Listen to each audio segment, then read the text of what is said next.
Bismillahirrahmanirrahim. Assalamualaikum warahmatullahi wabarakatuh.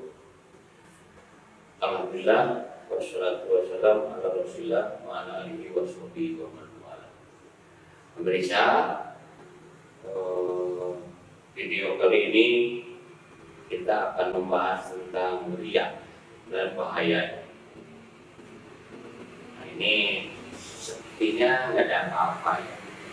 Riya itu biasa-biasa aja, malah sudah jadi terbiasa. Tapi bagaimana kita coba kaji Al-Quran dan hadis Rasulullah SAW, bagaimana riya dan bahayanya, ya. Dan kita mendapat petunjuk dari Allah Subhanahu Wa Taala agar terhindar dari dosa ini. Tempoh hari kita bicara 10 dosa besar, ya, diantaranya syirik, ya. Nah, riya ini adalah syirik kecil, ya, syirik khafi namanya, syirik khafi, syirik yang tidak kelihatan. Tapi ini cukup bahaya, bisa merusak amal, gitu ya. Makanya perlu disampaikan lewat video ini, mudah-mudahan kita bisa memahami. Nah, jangan sampai kita kena penyakit ini, ya. Ya, ini saya bacakan hadisnya, ya. Dari Abu Hurairah radhiyallahu anhu, qala sami'tu Rasulullah sallallahu alaihi wasallam wa yaqulu inna awalan nasi yuqda yaumal qiyamah alaihi rajulun ishtahida faqiya bihi fa'araftu ni'man fa'arafaha, ya. Ila ini, ya. Saya bacakan artinya aja, ya, biar lebih memahami. Dari Abu Hurairah radhiyallahu anhu, dia berkata, aku mendengar Rasulullah SAW.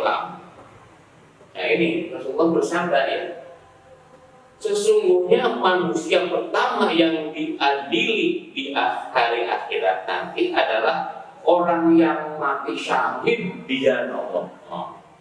Jadi yang pertama nanti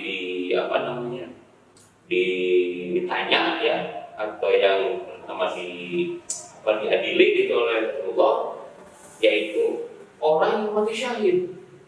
Karena luar biasa ini mati syahid, ya.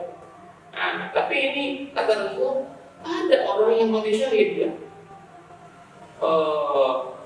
Dia datangkan, diperlihatkan kepadanya kenikmatan yang diberikan di dunia, lalu ia mengenalinya. Kemudian Allah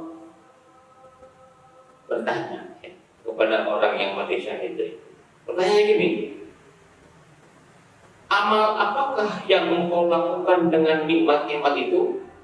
Ini yang mati syahid, ya. Dia menjawab, aku berperang semata-mata karena engkau sehingga aku mati syahid. Nah, jadi mati syahid bagi orang yang mati syahid itu kenikmatan. Nah, itu nikmat itu kalau mati syahid itu. Walaupun menurut kita, waduh, ngeri amat dia mati, ya, itu syahid. Tapi kata dia nikmat yang paling besar, ya. Nah, kemudian ditanya oleh Allah, aku berperang semata-mata karena engkau sehingga aku mati syahid. Kemudian kata Allah, engkau dusta. Nah, ingat, ya, Allah mengetahui apa yang ada di dalam dada. Ternyata orang mati syahid belum tentu diterima amalan oleh Allah, ya. Dan belum tentu dia masuk surga, karena ada dalam hatinya sekecil, ya, mungkin sebesar apa kata Umar bin Khattab, sebesar semut hitam kecil berada di batu hitam tengah malam. Nah, gitu. Betapa tak terasanya, gitu. Orang yang tadi kata Allah, dusta kau. Kaget kan dia dusta. Apa katanya? Engkau berperang supaya dikatakan orang-orang lain engkau gagah berani, hebat, pahlawan, kira-kira begitu. Itu kan dalam hatimu begitu. Hanya nggak diungkapkan dalam umum. Yang tahu hanya Allah. Yang seseorang kan hanya Allah yang tahu. Memang demikianlah yang telah dikatakan dalam dirimu. Kemudian diperintahkan malaikat agar menyeret orang itu atas mukanya tertelungkup lalu dilemparkan ke dalam neraka. Nah, ya, coba aja mati syahid mulia, luar biasa, dipuji-puja oleh orang tua dia mati syahid, wah hebat dia, ahli surga. Ternyata Rasulullah menyampaikan dia dipanggil sama Allah nanti. Apa katanya? Bohong. Kamu itu perang ingin disebut jagoan, disebut pahlawan. Orang nggak tahu, komandan nggak tahu, teman-teman nggak tahu dia hebat. Tapi ternyata dalam hatinya ini ada terpetik kecil sekali, tersembunyi, ya.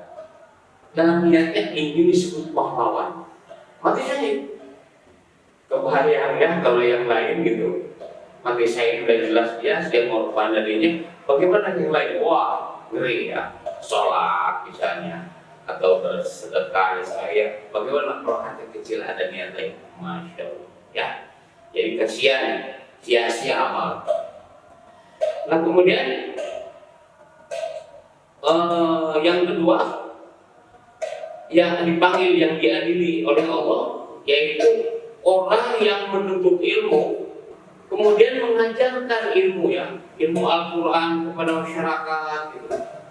Kalau dia didatangkan dan diperlihatkan kepadanya kenikmatan, maka ia pun mengakuinya. Oke, ya, kamu hebat, kamu belajar ilmu di pesantren berapa tahun, luar tinggi sekian tahun, yang paham dan sudah menyampaikan ke orang lain, ya.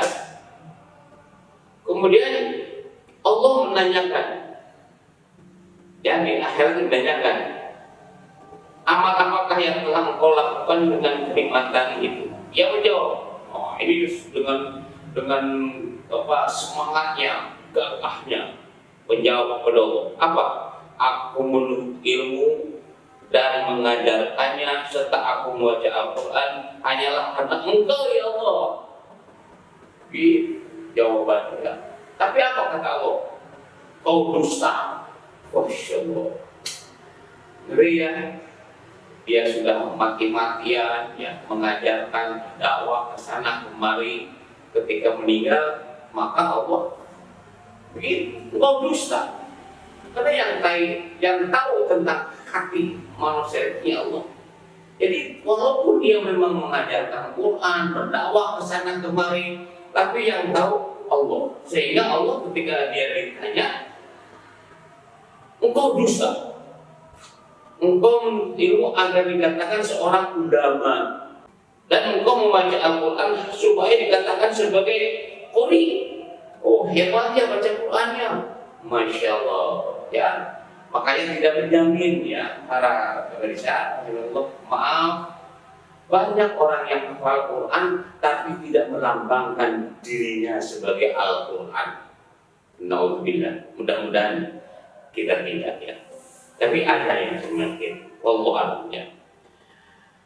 Memang kata Allah, begitulah yang dikatakan tentang dirimu. Kemudian diperintahkan oleh malaikat agar menyeret atas mukanya, dilemparkan ke dalam neraka. Mengeri sekali, ya. Yang pertama siapa tadi? Mati syahid. Udah pikiran kita surga. Oh hebat, bidadari gitu. Tapi ternyata ini yang kata Allah.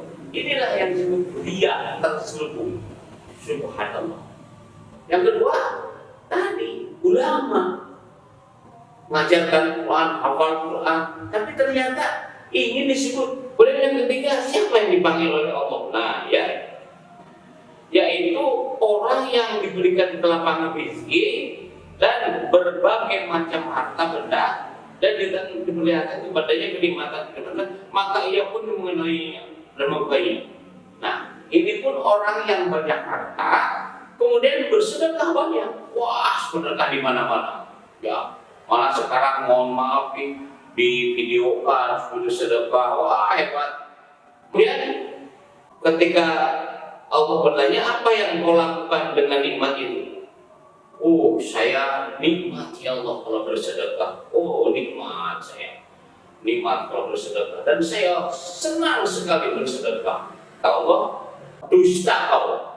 Kenapa dusta? Engkau berbuat demikian supaya dikatakan seorang dermawan, murah hati. Dan memang begitulah tentang dirimu.